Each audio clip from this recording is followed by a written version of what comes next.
Africa, birthplace of civilization, where humankind evolved and flourished based on a way of life tied to God and in balance with nature. The Yoruba of southwest Nigeria form a sizable representation of descendants in the New World. Yoruba culture, their food, music, art, language, and religion exert an undeniable influence on cultural movements in the New World.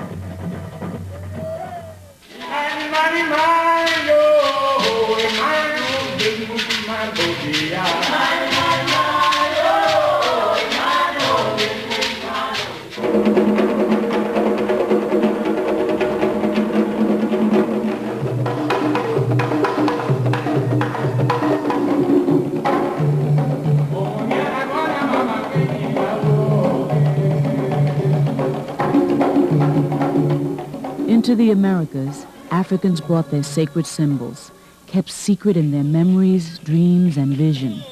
Enslaved African youth were taught to keep these symbols and rituals in sacred trust, while the slave masters fought to destroy the culture.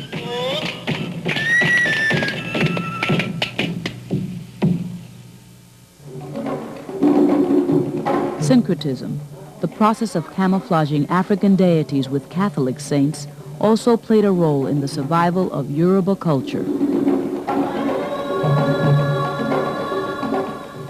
Six of the major Orisa to enter the Americas during the transatlantic slave trade and to survive the continuous assaults of Western cultural oppression represent for the Yoruba descendants a model for spiritual self-empowerment.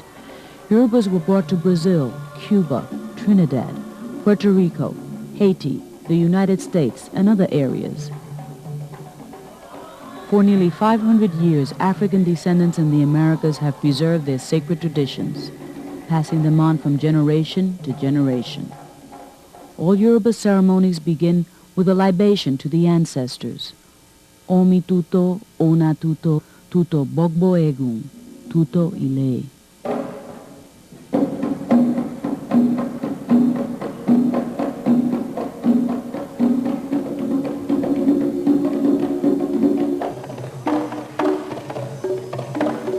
About 25 years ago, I was very much involved in drumming.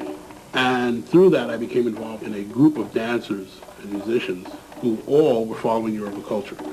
And it was through that involvement that my interest was this sort of peaked. I was sort of an agnostic in those years.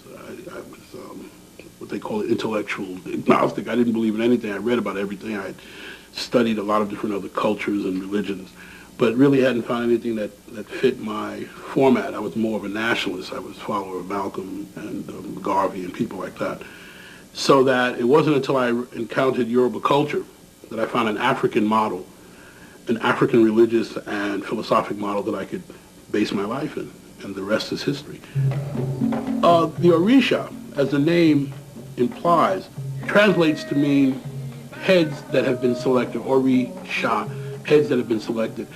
The Yoruba and many other West African people have taken these ideas and through observation over thousands of years have formulated a concept which we call Eshu.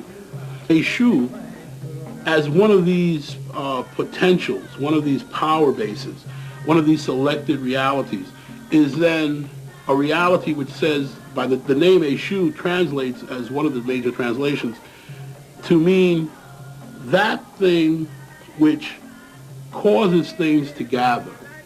It causes things to come together. And it's more obvious when we look at some of the most vital symbols for Eshu, the crossroads. The crossroads then is a place where East and West, even though in opposition, have to compromise with one another.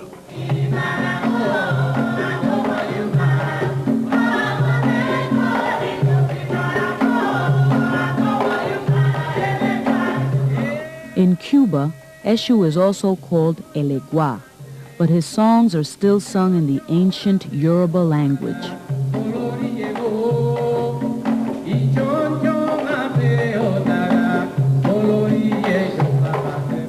Eshu is that principle in God's genius that makes everything have to deal with everything else at some point in the game. And it's this ability to compromise. It's the ultimate idea that God, the most powerful thing in nature, is the ability to compromise. That one thing must compromise with another in order for existence to carry on.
The Orisha Ogun. Ogun represents the energy that allows humans to create civilization. His sword symbolizes the cutting edge of technology, slashing away all obstacles that impede humankind's advance. He is a fierce warrior who is syncretized in Haiti as Saint George, a conqueror for and deliverer of his people. Ogun is one of these very complex points in culture. The word Ogun can mean medicine, it can mean war, it can mean perspiration. It can talk about the actual Orisha. The areas that are covered by this word Ogun then are very primordial ideas about the ability of work and energy to recreate and create environment. This is very vital in a society. If you want the society to move forward, you must exert energy.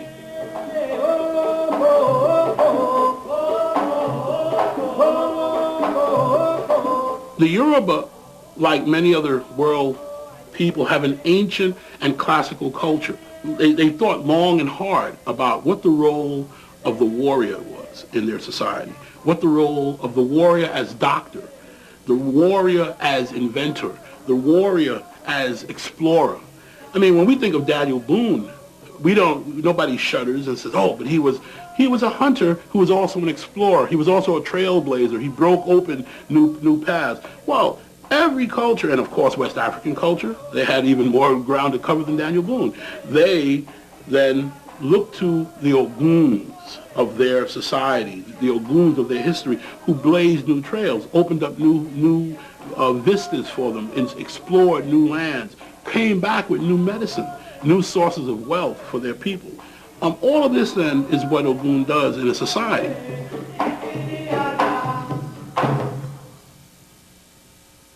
Opposite Ogun energy, we find the Orisha Oshun.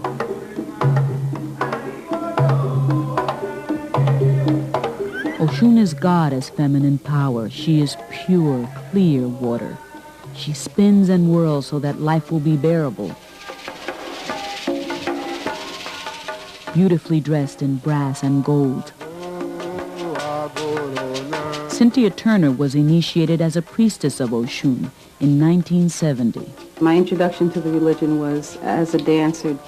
One of the things that really captured me was the beauty of the songs and the dances to the Orisha, and I felt that if they were that beautiful, the songs, the dances were that beautiful, then surely the tradition that they came out of deserved or merited more investigation. I always kept an altar for Oshun, even before I knew that I would become initiated to Oshun.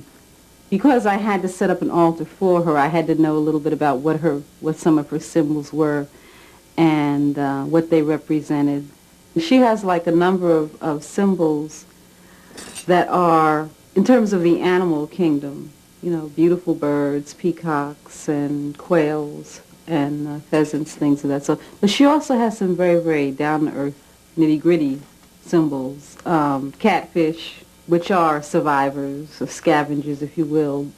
And I think this also has to do with the whole idea of survival, to survive in dignity and even survive in luxury, if you will. You know, not just to survive, but to thrive. But if it's just down to basic survival, you know, she can do that too. These all are different aspects of her personality, or different ways that she may manifest herself, and doing whatever she has to do to get what she wants. I don't want it to sound cut and dry or callous or anything like that, because this is not really what it's about. But it is about survival. And for Africans in the New World, I think that's very understandable. And that's, well, again, that might be one of the aspects of her that we don't relate to enough, or maybe we don't even work with enough.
Africa, birthplace of civilization, where humankind evolved and flourished based on a way of life tied to God and in balance with nature.